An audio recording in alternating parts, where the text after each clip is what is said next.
Severe tropical storm Opong made its first landfall over San Policarpio, Eastern Samar. Let's check the situation in the province with Governor R.V. Evertone. Governor, thank you for joining us here on our program. Hello po. Narinig niyo po ako, Yes. Sir Angelo and Ma'am Angela? Loud and clear, Gov. Yes po. Yes po. Okay. Gov, I'd like to start off. Dumaan na po sa amin yung bagyo po dito sa Eastern Samar, and well, I can give you siguro a brief comprehensive report, no? Kasi I just asked the situational briefer, consolidated from all of our MDRR MOs, no, sa buong province po natin. So far, we have 54,000 po affected individuals. Ano pong ibig sabihin nitong 54,000? Ito po ang mga nailikas po natin na nailagay natin sa mga evacuation centers for our preemptive evacuation, and ang mga individuals po na naapekto rin yung kanilang livelihood, yung kanilang panagat, ang kanilang pagsaka. Kaya affected po sila, part po sila ng ating affected individuals. Meron na rin po tayo, sir, actually 11 or 12 na missing individuals dito sa Eastern Samar. Pero luckily enough, just an hour ago, 7 po sa kanila na nahanap na po natin. At ngayon nasa hospital na po ng province para po ma-check natin kung meron po silang mga medical complications, kasi isa po doon ay 7-year-old na bata at ang isa po doon ay isang pong buntis na nanay. Kaya tinignan po namin, wala pa po akong update galing po sa ating mga doktor doon sa Provincial Hospital, sa Giwan. Pero binisita na po sila ng mayor natin, si Mayor Annalise Gonzales, para po matignan kung ano na talaga yung status po nila. Na-update naman po ako. So far, everyone naman is conscious. Wala naman po sa kanilang may severe na problema. But they are undertaking care from our healthcare professionals po. Gov, I'd like to ask sa Eastern Samar, what is the most hard-hit areas in terms of yung communications, utilities, tsaka mga roads? Sige po, sir. Actually, based on our report, wala pang naitala na major damages, which is syempre na okay para sa amin. Although, in terms of roads, napakarami pong kalat ng mga sanga, ng mga debris, ng mga kalat ng basura dahil po sa hagipit ng hangin. Tapos sa kalsada naman po, isa lang po yung unpassable namin na road, and that is Taft going to Western Samar. Ano kasi po doon, na landslide prone and the rock slide prone area. So in advance po namin na sinara po ng DPWH para for the safety po of our travelers. Although, if I am not mistaken, they have just released that it is now passable na po yung kalsada natin. Kasi nagkaroon tayo ng minor na landslide po. Pero hindi naman po siya major landslide. Madali lang po nating na iusod ang bumagsak po na lupa. Okay. Governor, kanina nabanggit niyo po there are 54,000 families that are affected right now because of this typhoon, and probably they're all in evacuation center. I was wondering, out of 54,000 families po, lahat po ba sila ito ay nakatira sa mga danger zone? Ilan po sa kanila ang hindi? And I was wondering kung ang inyo pong government is recommending po of recommendation po ng pagre-relocate sa ating mga kababayan para po hindi na po sila mag-evacuate every time may ganitong typhoon. Yes po, ma'am. Actually, matagal na po namin na sasabi po sa kanila na mas maganda po na maiwas tayo dyan sa mga coastline areas po para hindi natin kinakailangan na lagi tayong nag-evacuate. Although, syempre po, dahil siguro sa mahirap rin na kalagayan ng kanilang pamumuhay, na nahihirapan din silang lumipat po sa ibang lugar. Although we always recommend them to move, especially one of our towns, ang municipality of Hipapat, because that is the most flood-prone town po natin. And every individual in the main municipality po, lahat po dyan binabaha talaga. But we always tell them, educate the people that it is better to relocate. Tinutulungan naman po namin Meron po sa ba side silang ng government. relocation Although sites? siguro may sentimental value yung houses nila, homes nila. So parang mahirap rin po silang pilitin, no, for that. And regarding naman po dito sa 54,000 individuals, some of them are in the coastal area, some of them are in flood-prone areas. So yes po, nasa relatively danger zone po yung kanilang tinitirhan. Pero yung iba naman po, nag-evacuate lang rin dahil sa preemptive evacuation natin na pinalabas. Gov, yung karamihan ba sa family members, I'd like to ask ko, ano yung status ng mga bahay nila? It's because when everything is said and done po, at mga nasiraan ng bahay, ano po ang mangyayari sa kanila? Will you provide a temporary shelter for them?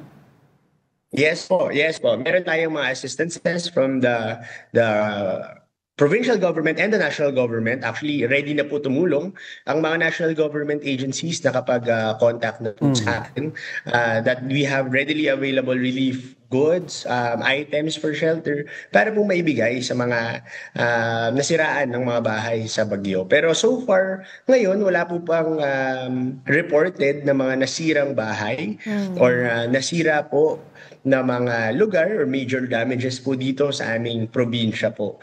Actually, to tell you the truth po, I think the typhoon, maybe because of its fast winds, it only passed us for around 2 to 3 hours. Talaga yung rainfall na matindi and hangin na matindi. I think it veered to the north. That's right, no? yeah. Parang yung natamaan po ang northern Samar talaga na matindi. Kaya doon po kami nagdadasal na sana yung mga kababayan po namin sa northern Samar is okay po sana sila. Gov, tanong ko na rin din po, kamusta po yung mga flood control projects dyan po sa inyong lugar? Meron po ba tayong problema? Kasi yan po yung mainit na usapin ngayon, at hindi pa po masyado napupuntahan lahat yung may mga problema tungkol sa flood control nila. Baka ma-update niyo po kami. Yes po. Ma'am Angela, actually, I have reported these projects actually to the President when we were invited in Malacanang, yung mga governors po. Kasi actually, meron po ditong mga mahirap pong magsabi coming from the provincial government po, no? Kasi the implementing agency is DPWH. Pero meron kami ditong, for us, our ghost projects.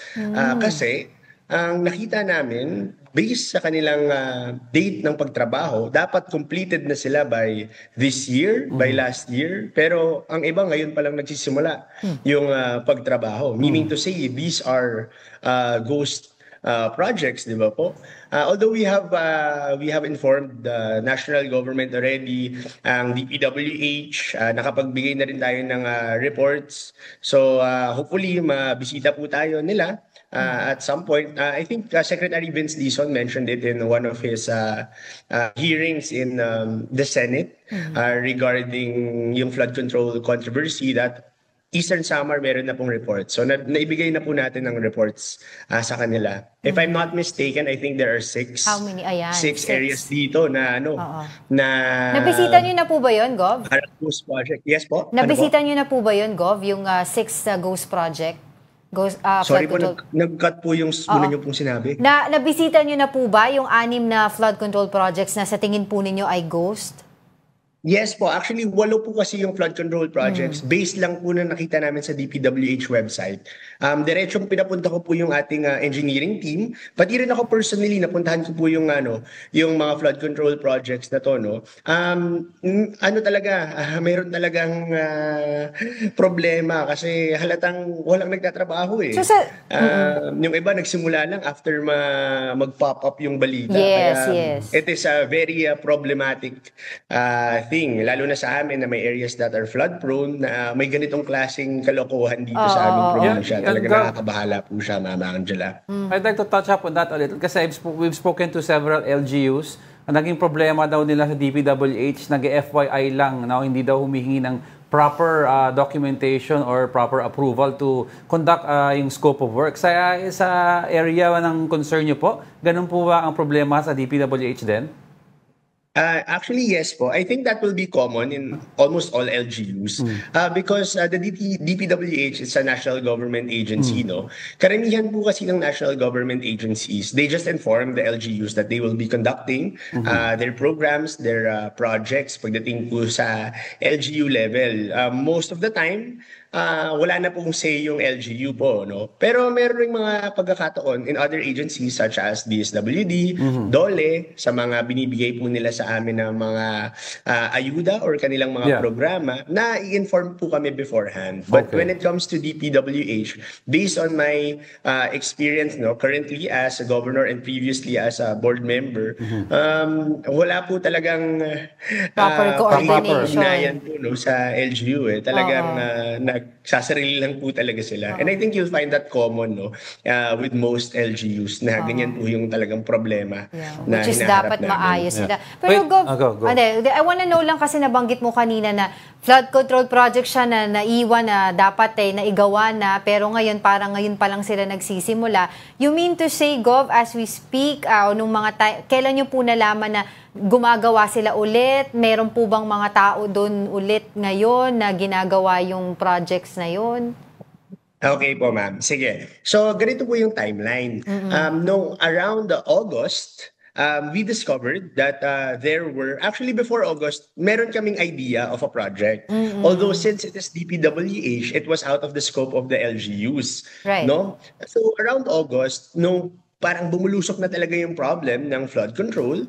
A lot of individuals, our netizens po, as they say, naglabas po sa social media na ganito-ganyan. Merong mga flood control dito, flood control dyan. So ako, right after that, binisita po natin, nag-research kami sa DPWH website, lahat ng flood control projects, actually pati doon sa sumbong sa Pangulo, makikita po dyan lahat.